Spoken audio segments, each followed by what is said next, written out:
Value zone hyper mart Nandamuri Balakrishna గారిచే November 28న నాచారంలో గొప్ప ప్రారంభం. నా షోకి చాలా స్పెషల్ గెస్టులు రాబోతున్నారని చెప్పుకోవచ్చు. వాళ్ళు ఎవరో కాదండి, ఒక కొరియోగ్రాఫర్ అండ్ ఒక సింగర్.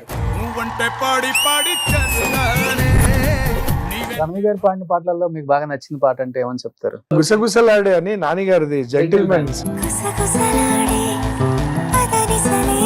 ఇంట్లో ఎట్లా అరుస్తారు రమణి గారు? చెయ్యడు, నేను చాలా విన్నాను. ఫస్ట్ బుజ్జి, నెక్స్ట్ చాలా తక్కువ పాటలు పాడారు. ఎంత మంచి వాయిస్ పెట్టుకుంది మీరు. ఆడుతుంది అలానే సరదాగా ఒక 4 నంది అవార్డులు తెచ్చుకుంది సీరియల్ పాటలకు. సినిమా కూడా వచ్చింది. అసలు సింగర్ అవుదామని ఇండస్ట్రీకి వచ్చారా లేకపోతే యాక్సిడెంటల్ గా అయిపోయారా? యాక్సిడెంటల్ గా అయ్యాను నేను. యాక్చువల్లీ నాకు సింగింగ్ ఇష్టం లేదు. ఏదో తేడాగా ఉందండి. మీరు అనుకున్నారా లైఫ్ లోకి వస్తుంది? ఫస్ట్ టైం అయితే నో అనేసింది. సెకండ్ టైం రఘు మాస్టర్ చెప్తే నో అంటాను. నా చెప్పు తీసుకుని నేనే కొట్టుకోవాలి. ఏంటో అందగా అనుకుంటున్నా.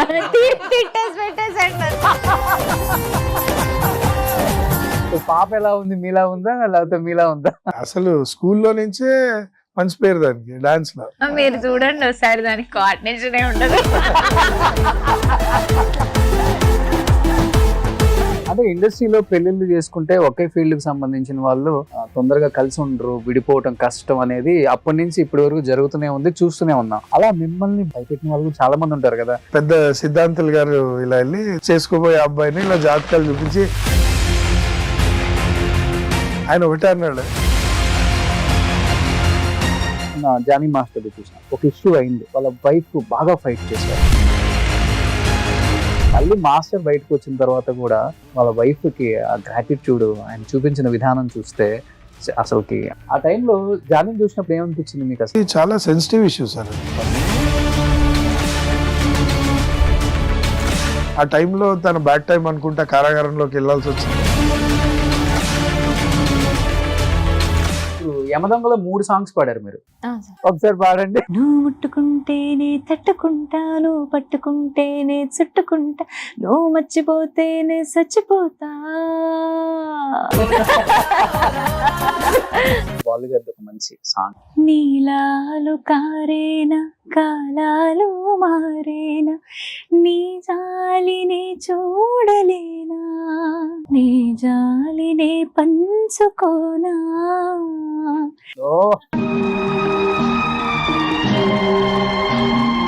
ఎలా ఉంటుంది ఎంకరేజ్మెంట్ బాలు గారి? స్వరాభిషేకం నేను ఫస్ట్ ఎపిసోడ్ నుంచి బాలు సార్ పోయాక ఒక స్కెడ్యూల్ దాకా పాడగలిగాను. ఆ తర్వాత I couldn't Singh.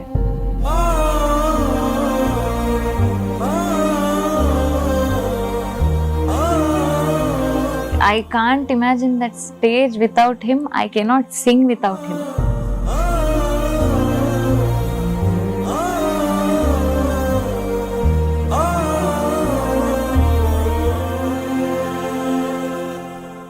Hi, hello, welcome to Suman TV. నేను మీ రోషన్. సో ప్రజెంట్ నా షోకి చాలా స్పెషల్ గెస్టులు రాబోతున్నారని చెప్పుకోవచ్చు. ఎందుకంటే ఫర్ ద ఫస్ట్ టైం పెళ్ళయిన తర్వాత స్క్రీన్ ముందుకు భార్య భర్తలు ఎలా ఉంటారు రియల్ లైఫ్ లో, సెలబ్రిటీస్ అనే వాళ్ళు తెలుసుకోవాలనుకున్న వాళ్ళకి ఇది ఒక పర్ఫెక్ట్ ఇంటర్వ్యూ అన్నమాట.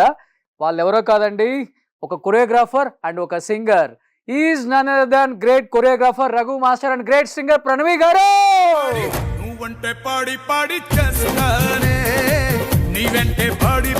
Raghu master and Pranavi garu, first of all thank you so much అండి. Thank you so much. ఎందుకంటే ప్రణవి గారు పాడిన పాటకి ఈ రోజు మీరు ఇక్కడ కొరియోగ్రాఫ్ చేయడం చాలా బాగుంది. సో ప్రణవి గారు ఎన్ని మార్క్స్ వేద్దాం మాస్టర్ కి? సించేద్దాం పేపర్లు, తరుణ్ మాస్టర్ వేసినట్టు. సూపర్. సో చాలా ఇయర్స్ తర్వాత ఇద్దరు మీడియా ముందుకి, స్క్రీన్ ముందుకు వచ్చారు కాబట్టి చాలా చాలా విశేషాలు షేర్ చేసుకోవాల్సినవి చాలా ఉన్నాయి. So first of all Raghu master అంటే అప్పుడప్పుడు కనిపిస్తారు కాబట్టి మాకు ఇండస్ట్రీలో ఏదో ఒకటి తెలుస్తుంది ఆయన గురించి న్యూస్. బట్ ప్రణవి గారు అన్ని సూపర్ డూపర్ హిట్స్ పాడిన ప్రణవి గారు ఒక్కసారిగా సింగింగ్ ఆపేశారు, ఇండస్ట్రీలోకి రావటం మానేశారు, ఎక్కడ కనిపించడం మానేశారు. కంప్లీట్ గా ఒక హౌస్ వైఫ్ గా, ఒక అమ్మగా, ఒక కోడలుగా అలా ఇంట్లో ఉండిపోయారు 4 గోడల మధ్య. ఎందుకు అంటే ఏమని చెప్తారు? చాలా హ్యాపీగా ఉండిపోయానని చెప్తాను. It is my own choice.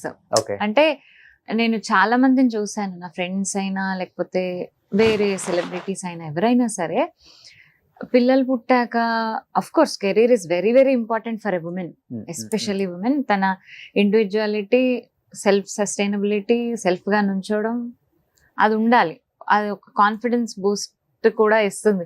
But నా మటుకు నాకు వాళ్ళు ఎంత బాధపడ్డారు పిల్లలతో లేకుండా, వాళ్ళ చైల్డ్హుడ్ అంతా ఎంత మిస్ అయిపోయింది అది నేను చూసాను. అండ్ పర్సనల్ గా I had a very great childhood. చాలా ఆనందంగా పెరిగాం మేము, ఆడుతూ పాడుతూ మంచిగా పెరిగాం మేము. అలాంటి చైల్డ్హుడ్ మా అమ్మాయికి ఇద్దామని మేము అనుకున్నాము. సో రఘు ఎలాగో సంపాదించాలి కాబట్టి, వాళ్ళు చూసుకోవాలి కాబట్టి నేను హ్యాపీగా మా అమ్మాయితో ఉన్నానండి. ఇప్పుడు 5 ఏళ్ల తర్వాత మళ్ళీ వచ్చి పాడుతున్నాను నేను. అంతేనా? సో అంటే నేను పాత ఆర్టిస్టులను చాలా మంది ఇంటర్వ్యూస్ చేశాను. వాళ్ళు చెప్తుంటే వినేవాళ్ళం మేము. పెళ్ళైన తర్వాత మా వారు రిస్ట్రిక్షన్స్ పెట్టారు, ఇంకా సినిమాల్లో చేయకూడదు, సినిమాలోకి రాకూడదు, సినిమా మనిషి అనిపించుకోకూడదు, నువ్వు ఇంటికి మాత్రమే పరిమితం అవ్వాలి, పిల్లల్ని చూసుకోవాలి, ఒక భారీగా ఉండాలి అని చెప్పేసి వాళ్ళు చెప్తుంటే విన్నాం ఆ రోజుల్లో. బట్ నెక్స్ట్ జనరేషన్ చూస్తే పెళ్లికి అసలుకి వర్క్ కి సంబంధమే లేదు, పెళ్లి చేసుకున్న నెక్స్ట్ డే కూడా వర్క్ చేస్తున్నారు ఇప్పుడు.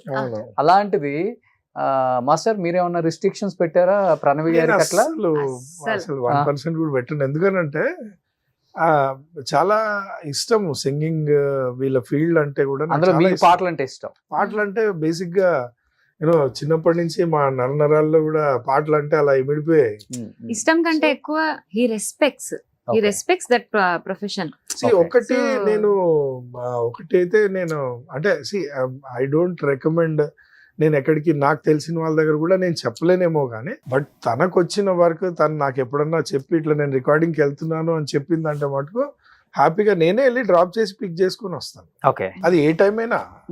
సో నా షూటింగ్ మాక్సిమం లేని టైంలో తనని డ్రాపింగ్ కానీ పికప్ కానీ నేనే చేసుకుంటాను. అండ్ వెళ్ళంగానే ఏం పాడాను ఏంటి అని మళ్ళీ వచ్చేటప్పుడు వినిపిస్తుంది. సో నాకు అసలు ప్రాబ్లమే లేదు, అసలు అట్లాంటి ఆలోచనే లేదు ఫస్ట్. ఓకే. సో ప్రణవి గారు పాడిన పాటలలో మీకు బాగా నచ్చిన పాట అంటే ఏమని చెప్తారు? నాకు ఎవర్ గ్రీన్ తనది కొరియోగ్రాఫ్ చేసి నేనే కొరియోగ్రాఫ్ చేశాను. కరెక్ట్ తను పాడిన పాటకి కోఇన్సిడెన్స్ అది. సో ఇప్పుడు ప్రణవి గారు పాడతారు, మీరు కొరియోగ్రఫీ చేయాలి. అది మెలోడీ సాంగ్, అది స్లో మోషన్ సాంగ్. అది స్లో మోషన్ లోనే ఎక్స్ప్రెషన్స్ ఎక్కువ వస్తాయి. గుసగుసలాడే అని నాని గారిది జెంటిల్మెన్ సినిమా, గుసగుసలాడే అని. ఓకే. అండ్ ఆ సాంగ్ తోటి ఇంకో 10 days లో నా మ్యారేజ్ ఉంది దీంతో. అండ్ ఆ రోజే లాస్ట్ షూటింగ్. సినిమాలో కూడా షూటింగ్ వైజ్ గా ఆ పాటే last. And first card Nani గారికి ఇవ్వడం జరిగింది అక్కడే స్పాట్ లో. సో ఎందుకంటే ఆ తర్వాత పెళ్లి కొడుకు చేస్తారు, తర్వాత ఇంట్లో ఉండాలి, బయటకు వెళ్ళకూడదు. సో ఇవన్నీ ఉంటాయి కాబట్టి అదే లాస్ట్ అనమాట. And that was my memorable, ఎందుకంటే గుర్తుండిపోతుంది కదా, అది ముద్రలాగా. సో ఆ ముద్రలాగా గుర్తుండిపోయేది ఏంటంటే అది కోఇన్సిడెన్స్, అది పర్ఫెక్ట్ కోఇన్సిడెన్స్ అది. సో అది నాకు చాలా ఇష్టం ఆ పాట. అండ్ అఫ్ కోర్స్ నేను చాలా మంది పాటలు వింటూ ఉంటాను. అండ్ ఇప్పుడు షూటింగ్స్ జరిగేటప్పుడు డైరెక్టర్స్ పిలిచి పాట ఇచ్చేటప్పుడు ముందు సింగర్స్ చాలా మంది వింటుంటాను, అందరిది వింటుంటాను, అందరిది బాగుంటాయి. అండ్ ప్రణవిది నాకు ఎక్కువగా ఇష్టం, అంటే తన మెలోడీ ఎక్కువ ఇష్టం నాకు. ఓకే. తనతోటి మెలోడీ సాంగ్స్ లో అసలు క్వీన్ అనాలి, సారీ. అంతేనా?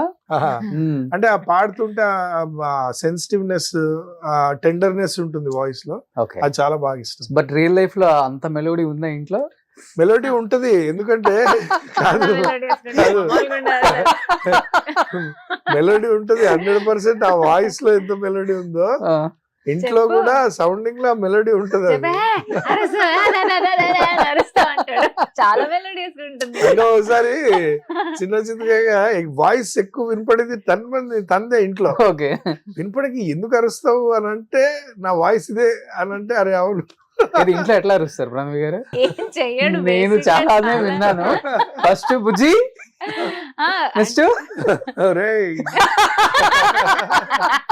ఫస్ట్ మర్యాదగా చెప్తాను, వినిపించుకోడు, ఆ ఫోన్ చూసుకుంటూ ఏదో చూసుకుంటూ ఉంటాడు. అరే పక్కన ఉన్నా కదా, నాతో మాట్లాడు కదా, అందులో ఏం చూస్తావు అంట. నేను ఒరేయ్ అంటాను. అంటే ఎందుకు అరుస్తావు పొట్టి అంటే నువ్వు నన్ను రెచ్చగొట్టేసి మళ్ళీ అరుస్తున్నాను మళ్ళీ నా మీదే అంటే ఓకే, చాలా బాగుంటుందండి మా ఇంట్లో. అంతేనా? ఆ, సో మీరు పొట్టి అంటారా? అవునవును. ఆమె పొట్టేని ఎవరు చెప్పాడు అసలు మీకు? ఈ అంగుళం పొట్టున్న పొట్టే కదా. అంతేనా? అది ఎవరు నానిగారి డైలాగ్. ఉమ్, అంగుళం పొట్టున్న పొట్టే కదా. ఓకే.